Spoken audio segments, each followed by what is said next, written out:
নমস্কার, শুভ সন্ধ্যা। আশা করি সকলে খুব ভালো আছেন। আজকে খোলা মনেতে একটা মজার গল্প পড়ব। বনফুলের মনমতো। কয়েকটি ট্যাবলেট বিল্টুর হাতে দিয়ে বললাম, 2টো করে ট্যাবলেট 3 ঘন্টা অন্তর খাবে। কাল এসে একবার খবর দিও। যদি দরকার হয় অন্য ওষুধ দেব। এতেই ভালো হয়ে যাবে আশা করি। কি খাবো ডাক্তারবাবু? আজ শুধু জল খেয়ে থাকো। আগে শুধু জল? শুধু জল না পারো পাতলা করে বার্লি খেও। বিল্টু মুখ বাঁকিয়ে বলল, বার্লি? বার্লি একেবারেই সয় না আমার, খেলেই বমি হয়ে যাবে। পেটের অসুখ করেছে, উপোস দেওয়াই তো ভালো। উপোস দিতে পারি না যে। তাহলে মাকে বলো গরম ফ্যান, একটু নুন আর লেবুর রস দিয়ে। ফ্যান? ফ্যান তো গরুতে খায়। আমি কি গরু? গরু ভাতও খায়, তরকারিও খায়। তুমি ভাত তরকারি খাও না? বিল্টু মুচকি মুচকি হাসতে লাগলো। আগে মাছের ঝোল চলবে? চলবে, যদি তোমার মা মশলা না দিয়ে করে দেন। স্টু খেতে পারো। রসগোল্লা? না। রসটা নিংড়ে ফেলে যদি ছানাটা খাই? না। বিল্টু অপ্রতিভ মুখে বসে রইল। বিল্টুর বয়স 12-র কাছাকাছি। আমাদের পাড়াতেই থাকে। কিছুদিন আগেই পিতৃহীন হয়েছে। আমরা সবাই তাই তার গার্জেন হয়ে উঠেছি। অসংকোচে ফাইফরমাস করি, অসংকোচে শাসন করি, অসংকোচে উপদেশ দিই। বিল্টু আপত্তি করে না। সকলেরই ফরমাস খাটে, ভান করে যেন সকলেরই উপদেশ শুনছে। আমার নাতিকে যে প্রাইভেট টিউটরটি পড়ান, তার কাছে বিল্টুও এসে মাঝে মাঝে বসে, হাতের লেখা লেখে, অঙ্ক কষে। ওর মা আশা করে আছে আগামী বছর ওকে আমি স্কুলেও ভর্তি করে দেব। আমার কাছেই বিল্টু একটু আধটু আবদারও করে। কয়েকদিন আগেই তাকে ঘুড়ি লাটাই কিনে দিয়েছি। বিল্টু নাকি সুরে বললে, কি খাবো বলুন না। বললাম তো, স্টু খাওগে। মা অত হাঙ্গামা করতে রাজি হবে না। বেশ, আমাদের বাড়িতে এসো, আমি ব্যবস্থা করব। বিল্টু হয়তো আরও কিছু বলতো, কিন্তু দ্বারের দিকে চেয়ে চট করে উঠে পড়ল সে। প্রবেশ করলেন পুরুষোত্তমবাবু। মনুষ্যরূপী মহিষ একটি। শুধু মহিষই নয়, মহিষ এবং সজারুর সমন্বয়। মাথায় একজোড়া শিং সর্বদা উদ্যত হয়ে থাকে ভদ্রলোকের। সর্বাঙ্গে নানা রকম কাঁটাও। মনে মনে তিনি বাস করেন পবিত্র অতীত যুগে, যে যুগে সবই ভালো, যে যুগে চাল ডাল দুধ ঘি সস্তা ছিল, নারীদের সতীত্ব ছিল, পুরুষদের ধর্ম জ্ঞান ছিল, ঠিক সময়ে বৃষ্টি হতো, ছেলে মেয়েদের ঠিক সময়ে বিয়ে হতো, সন্তান হতো। কিন্তু অদৃষ্টের এমনি ফের সশরীরে তাকে বর্তমান যুগে সজ্ঞানে বাস করতে হচ্ছে। ঘরে ঢুকে আমার সামনে এক বান্ডিল চিঠি ফেলে দিয়ে বললেন, এই নিন, ফন্তির বাক্স থেকে পেয়েছি। এর যদি ব্যবস্থা একটা না করেন, আই শ্যাল শুট হিম। পুরুষোত্তমবাবুর বন্দুক ছিল না, কিন্তু কথায় কথায় তিনি সকলকে শ্যুট করতে চাইতেন। চিঠিগুলি খুলে খুলে দেখলাম। গোলাপি রঙের শৌখিন কাগজ। কাগজে এসেন্সের গন্ধ ভুরভুর করছে।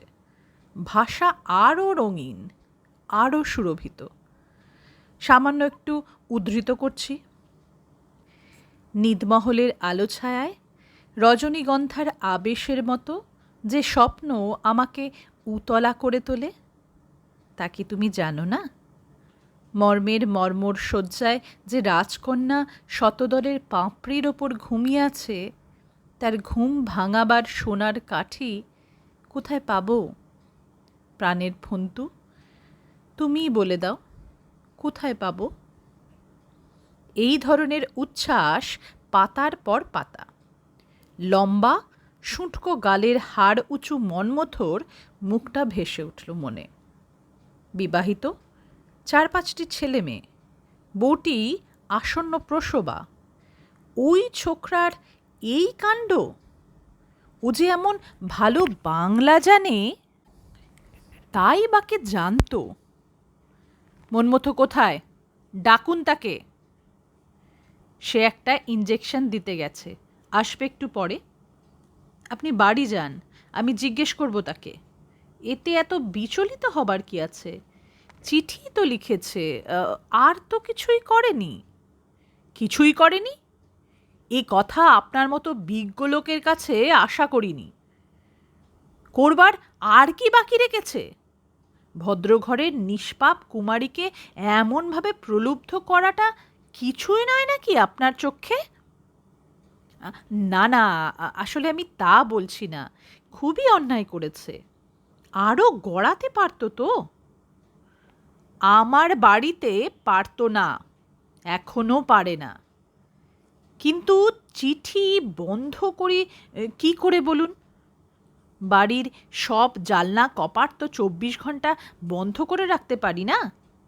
আপিস কামাই করে বসে থাকাও যায় না যে মেয়ের পাহারা দিয়ে। হ্যাঁ, তা তো বটেই।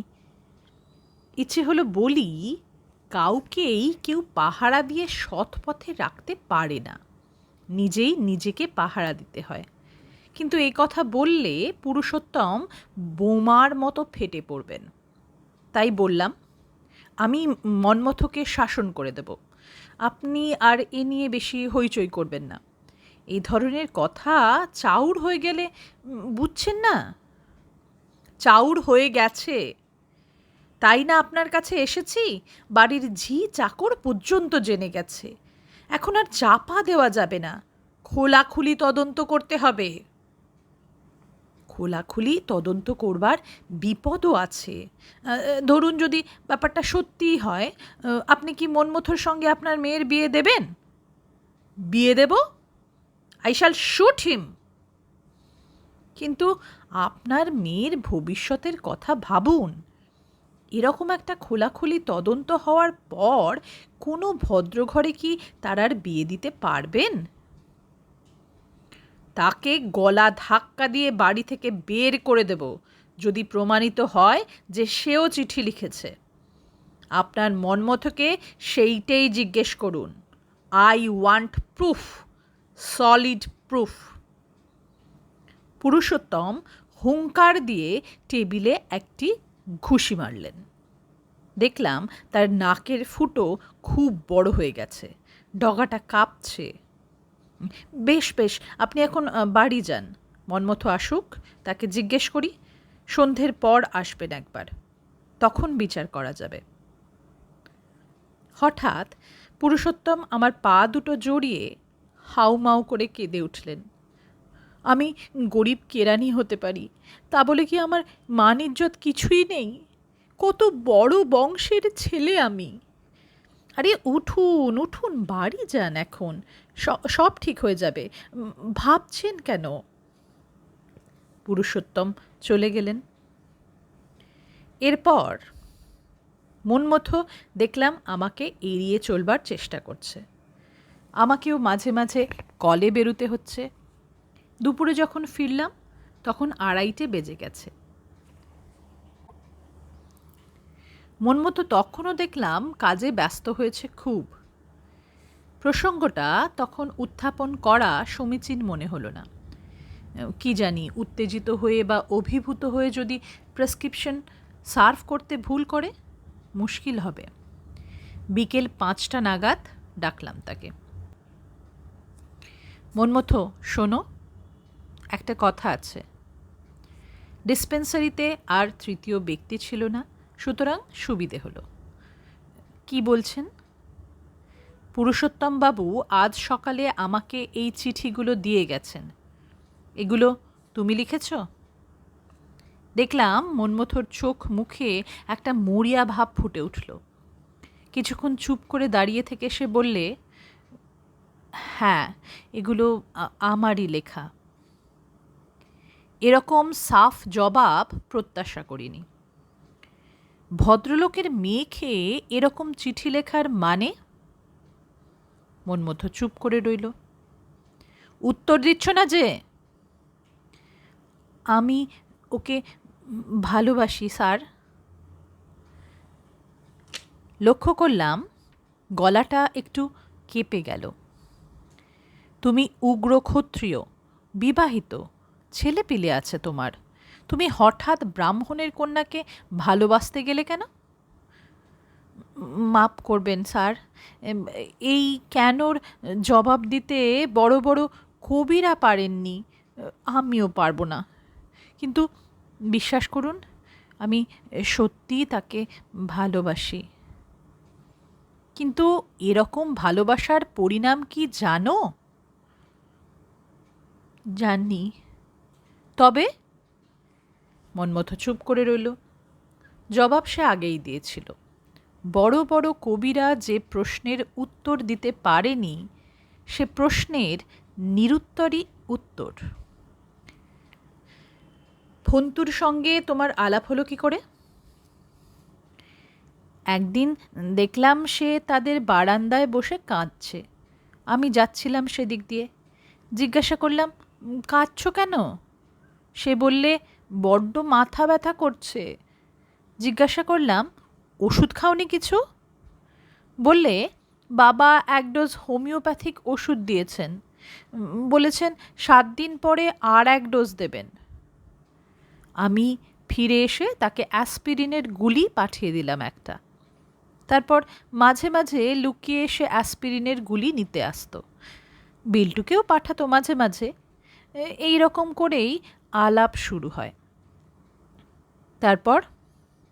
মন্মথ চুপ করে রইল। চিঠি লিখতে আরম্ভ করলে কবে থেকে? তার কিছুদিন পর থেকে। চিঠি কি নিজেই গিয়ে দিয়ে আসতে? আগে না।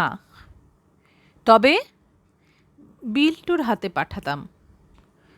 তোমার চিঠির জবাব পেয়েছো কিছু? অনেক, রোজই পাই। রোজই? আগে হ্যাঁ, প্রায় রোজই। ফন্তুও আমাকে সত্যি ভালোবাসে স্যার। আপনার যদি বিশ্বাস না হয়, দেখাচ্ছি আপনাকে তার চিঠি। মন্মথ চলে গেল এবং খানিকক্ষণ পরে সেও এক বান্ডিল চিঠি নিয়ে এলো। চক্ষু স্থির হয়ে গেল আমার। প্রতি চিঠিতেই সম্বোধন প্রাণেশ্বর। বানানটা অবশ্য ঠিক করে লিখতে পারেনি, লিখেছে প্রাণের স্বর। অতিশয় চিন্তিত হয়ে পড়লাম। এই সব চিঠি যদি পুরুষোত্তমবাবু দেখেন তাহলে। মন্মথকে বললাম, আচ্ছা তুমি যাও, চিঠিগুলো থাক আমার কাছে। মন্মথ চিঠিগুলোর দিকে একবার সতৃষ্ণ দৃষ্টিপাত করে চলে গেল। ঠিক সন্ধেবেলায় মন্মথ গেল ইঞ্জেকশন দিতে। একটু পরে পুরুষোত্তমবাবু এলেন। আমি ভেবেচিন্তে একটা বুদ্ধি বের করে রেখেছিলাম। আপনার মেয়ের হাতের লেখা খানিকটা চাই। মন্মথের কাছ থেকে কোনো চিঠি যদি বেরোয়, মিলিয়ে দেখতে হবে। আপনার বাড়ি গিয়ে তাকে দিয়ে খানিকটা বাংলা লিখিয়ে আনুন। নিজের সামনে লেখাবেন। নিশ্চয়ই।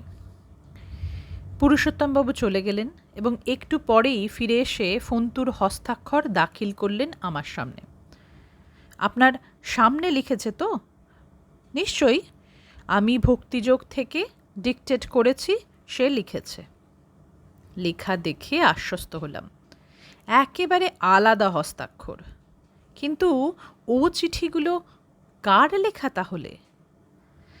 বললাম, আপনি নিশ্চিন্ত থাকতে পারেন, আপনার মেয়ে মন্মথকে কোনো চিঠি লেখেনি। কি করে জানলেন? মন্মথর কাছে যে চিঠি পেয়েছি তার হস্তাক্ষর একেবারে আলাদা। আমি স্বচক্ষে দেখতে চাই সেটা। দেখালাম একখানা চিঠি। পুরুষোত্তম বাবুর মুখের মেঘ অনেকটা কেটে গেল। বললাম, মন্মথকে শাসন করে দেব আমি, ও আর চিঠি লিখবে না। আমি গ্যারেন্টি রইলাম। ফের যদি চিঠি পান আমাকে এনে দেখাবেন, আমি দূর করে দেব ওকে। সন্তুষ্ট হয়ে পুরুষোত্তম বাবু চলে গেলেন। আমি কিন্তু কৌতূহলী হয়ে উঠলাম। ফন্তির নাম দিয়ে ওই চিঠিগুলো কে লিখলে? বিল্টুকে ডেকে পাঠালাম। আমাকে ডেকেছেন? হ্যাঁ, কেমন আছো তুমি? ভালো আছি। এবেলা স্টু খুব ভালো লেগেছিল। ওবেলা দুখানা রুটি খাবো? আগে একটা কাজ করো দেখি, তোমার পুরনো বাংলা হাতের লেখার খাতা আছে না?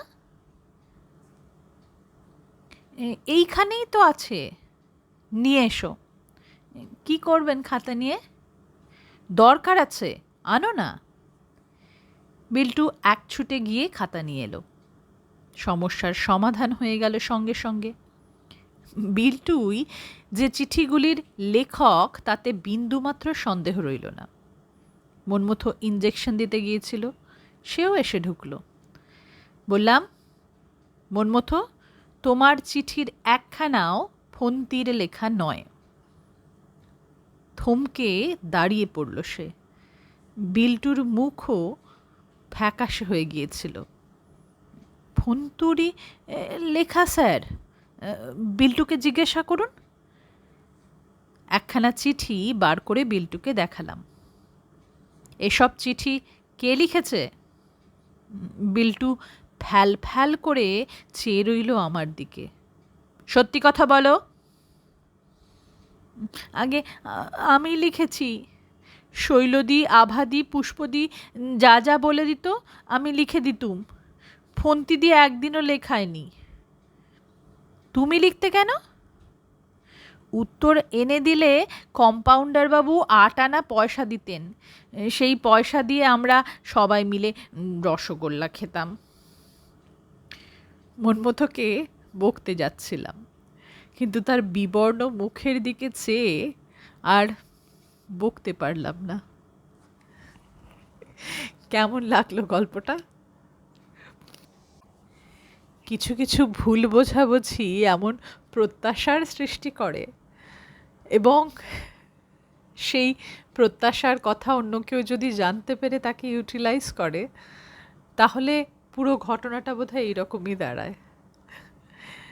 যাই হোক, সবাই শান্ত হন, পুরুষোত্তম বাবুও শান্ত হোক, ফন্তি ঠিক থাকুক, আর মনমতো আশা করি নিজের ভুল বুঝতে পেরেছে।